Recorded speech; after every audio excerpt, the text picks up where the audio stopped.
You're listening to English with Monty, the podcast about the English language, talking about 10 idioms you can use at work and making sense of them.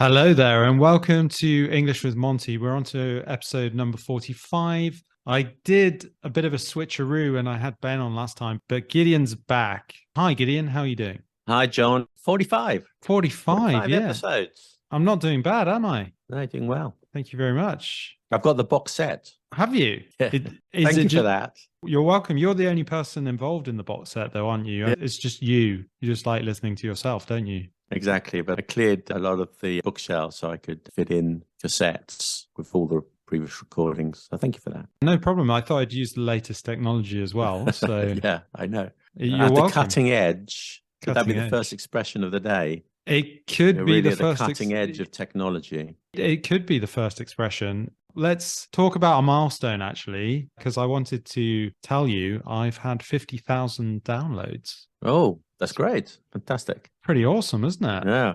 And that's with you on it. So imagine if... In spite of the fact. Exactly. You know, that's why I have to get Ben on it more. And then maybe the numbers will go up even more. Yeah, I think so. So should I leave now? I think you've probably helped. Okay. I think people like you as well, apparently. Okay. I'll stick around then. Maybe just for this one. Until I find a suitable replacement. Mm-hmm. Today, we're going to do it about idioms related to work. In fact, this was a suggestion from Manos, who we both know. He's a Greek student. Thank you for the suggestion, Manos. Gideon said your hands in Spanish. He's a good lad, and he has been getting into the podcast recently, and he suggested this. He thought this could be a good one. Excellent idea. Anybody within a working environment can potentially use any of these idioms, can't they? I thought potentially we'd go through maybe 10. Don't really want to do too many more than that. And maybe we can come back to it at some other point. The idea was to just choose a few from this particular page, common English idioms. There's about 50 of them, isn't there? Through Western Union, which I think is an interesting company to have those particular English elements. Yeah, do you want to kick off? You should say you're not sponsored by Western Union. On their website, there was a page which contained a number of interesting work idioms. That's very true. I'm not sponsored by them. No, that's true. You might want to make that clear because other people, it's sponsored. Definitely not sponsored by them. You're open to sponsorship, should they be listening. If Western Union are listening and want to give me lots of money, then that's fine. That's absolutely fine. I do try and send you money for the podcast, don't I? And lost in Western Union. Perhaps if I used Western Union, then you might get some money. Sound like you're advertising them now. It does, doesn't it? Let's just carry on. Do you want to start? Do you want to kick off? Yeah, I will. I'll say that this podcast, you said it would take 45 minutes, but I've got to leave soon to meet Polly for lunch. So if we cut some corners, we just do some very quick and easy idioms, then I can get out earlier. Great. So that means... Cut corners. It's not true about me leaving earlier, but it is true that I use the expression to cut corners. So you do something quickly in order to save time, but maybe you sacrifice a bit of the quality. Yeah, you do, don't you? That's a very common expression, isn't it? I mean, as a company, if you sell a product and say, for example, something's not quite working, the button on your PC is a bit faulty, then maybe it's because they've cut corners. They haven't fitted the button properly, potentially. Yeah, or why did the building burn down? Well, to be honest, the building company, they cut corners on some of the sort of safety equipment. So they cut corners so it wasn't protected against fire. There we go. That's a good one. Definitely. So it's a negative consequence of not creating a quality product, isn't it? Yeah. So next one, it's not rocket science. Or arugula science in America.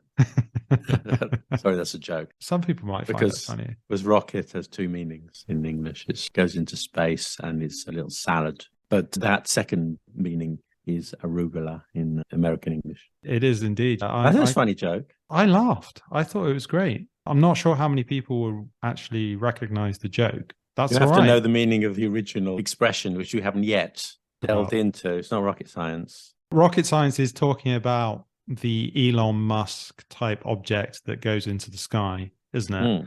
Obviously, rocket science is potentially very complex, isn't it, in terms of studying it, I guess. I've never tried, but I'm sure rocket science is very hard. This coffee machine, I don't understand how it works. You've got the pods, you've got all these buttons. I don't know what to do. Oh, come on. It's not rocket science. You just put the pod in and you press a button and you get your coffee. It means it's not complicated to understand, doesn't it? Exactly. It's not as complicated as you think. I Yeah. think there's another expression also which means exactly the same thing called it's not brain surgery. Oh, yeah. Both interchangeable, aren't they? Just if you want an alternative to it's not rocket science. Yeah, that's true. We say not brain surgery. I think those are very similar, aren't they? Well, they're pretty much the same, aren't they? That's a good one. What about the next one? Let's get the ball rolling, Jeffrey, which means let's start. That's what it means. And I think it's an analogy to a lot of ball games, perhaps football, soccer, whatever you want to call it, where the game starts with a ball moving, somebody kicking a ball. So get the ball rolling means to start things off. Okay, we've been talking long enough. Got to work on the output for the next year. So let's get the ball rolling. Who wants to start the meeting? John, you get the ball rolling. I thought I was Jeffrey. I can get the ball rolling, Marmaduke. I know everything about the outputs. I can get the ball rolling. No problem at all. I can also bring you up to speed on what's happening within the company. So this is the next one. Up to speed is basically giving you updates on what's happening, isn't it? Yeah. It's kind of saying, okay, you're a bit behind with what's going on. I will give you those updates and then you'll know exactly what's going on. You'll have all the latest information, the current information, isn't it? Exactly. So, for example, oh, yes, Polly's just joined the company and she doesn't know about the Botswana project. Jeffrey, can you get her up to speed? I'll get her up to speed. I'll tell her all the details about the Botswana project. Okay. So it means that she should receive all the information that we have. Okay. So she knows as much as we do. That's a useful one, isn't it? Definitely. On the back burner. You know, John, that I used to have my own podcast long time ago, but lots of other things have been happening in my life. So I've had to put it on the back burner, but I'll return to it soon. I promise. Good. Yeah. It's not your top priority, is it? It's quite a low priority at the moment. It's currently a low priority, you could say. I mean, that could change because things on the back burner can go onto the front burner. Sure, that's true. But the back burner, I think, is a reference to your stove, your cooker. You have the 4 hot plate, and the ones at the back were referred to, I think it's old-fashioned, is it? The back burners. Is that right? Something like that, isn't it? I would have said so, yeah. It's like right. you're slow cooking something, isn't it? Yeah. So maybe it's like you've got a stew and it's on the back burner, it's slowly bubbling away because it's not your main priority at that moment in time. Exactly. I suppose the example it gives here, put that report on the back burner and focus on new business. Currently, maybe you're putting the podcast on the back burner and you're focusing on videos. Exactly. Something like that. I think we should go back to the drawing board. Back to the drawing board. So I was developing this new robot, but it was meant to clean the house. I did a test and left a terrible mess everywhere. It turned everything upside down and threw everything on the floor. So back to the drawing board.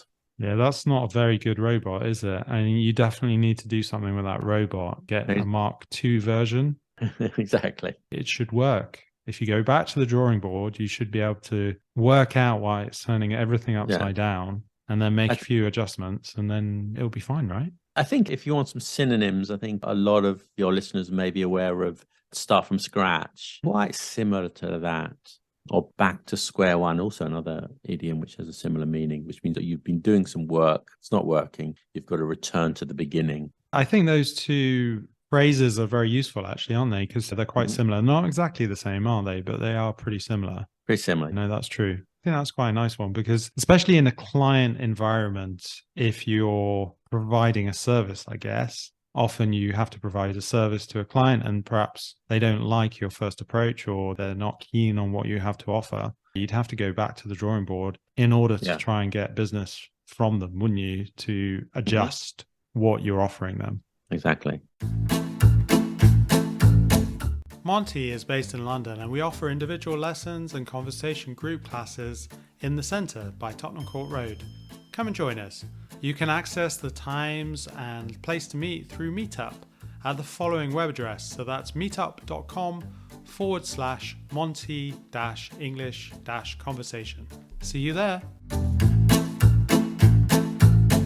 Well, John, you invited me on for one podcast, and I said to you, listen, John, I'm here with you all the time. You think I'm going to run off to Botswana with Polly, but no, I'm sticking with you. I'm here for the long haul. I feel much better now. It means not just once, but for a long time. So some work projects require a long commitment. And that's when you'd use the phrase. You just have to stick at it. You have to be in it for the long haul. Yeah, then it's going to work. Very much so. And you would also use that for a flight, wouldn't you? If you were flying to Australia, it'd be like a long haul flight. Yes, it's true. It's not the same meaning. That would be for distance. Would it be? It's like the long haul. Yeah, okay. That's true. It's talking about time, isn't it, really? Like, as in, okay. Sure. It takes a long time to go somewhere. That's true. You'd say long haul flights, short haul flights. So being in it for the long haul means that you're going to commit to me and you're going to take me on to episode 984. We'll see about that. We're almost up to 50. Well, 60 if you include the 8-minute episodes. So that's taken me 3 years. 984, maybe you won't be alive by that point. No, so. I mean, maybe I'll have to speed things up a bit, do more episodes. Do you burn the midnight oil? I guess so, sometimes. What does it mean? And why would you do it? It suggests that you're working through into the night, doesn't it? It does. It's interesting. It refers to an older technology, doesn't it? Because now you don't have oil lamps where the oil lamp is still burning at midnight. You have electricity in your homes. Hope you do. It refers to an older time. It does indeed, doesn't it? Because I guess it's just illuminating your work, isn't it? At a late time, obviously around about midnight by the looks of this one. You maybe have a deadline coming up in a few days or a few weeks, and there's lots of things to do. So you have to work beyond your normal working hours. I am burning the midnight oil. And the next one. It is a change of pace. We've been working very hard these last 3 months, but now, come on, we can slow down a bit. We can relax. We have to change our pace because we're getting burnt out, you see.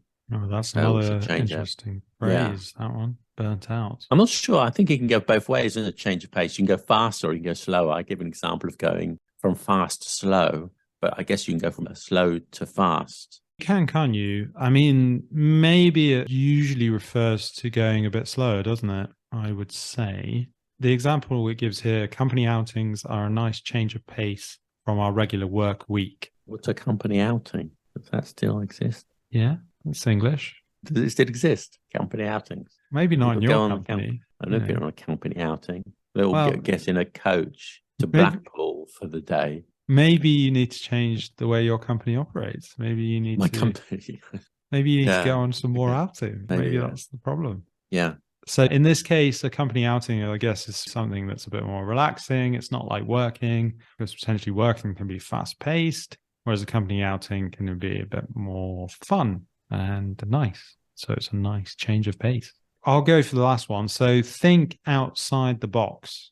I think this has got to be a very common expression used maybe in bullshit bingo. I think this one.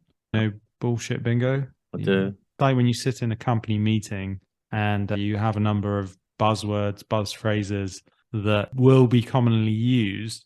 And this phrase, I think, is often used, think outside the box. And it means think about something that could be new and original and we're not thinking about in a standard way, isn't it, really? But the thing is about this phrase is that it's sort of bursting with irony, because anyone who uses the phrase, because the phrase means you'd be original, anyone who uses the phrase is not being original by definition, because they're using an old phrase that we've used 1,000 times to talk about originality. You need to think out the box. Stop saying the same old thing. But you just said think out the box. It's a bit of a cliche, isn't it? It's true, but are there any other expressions that are similar? Invent your own. Invent your own. You have to take your monkey for a walk.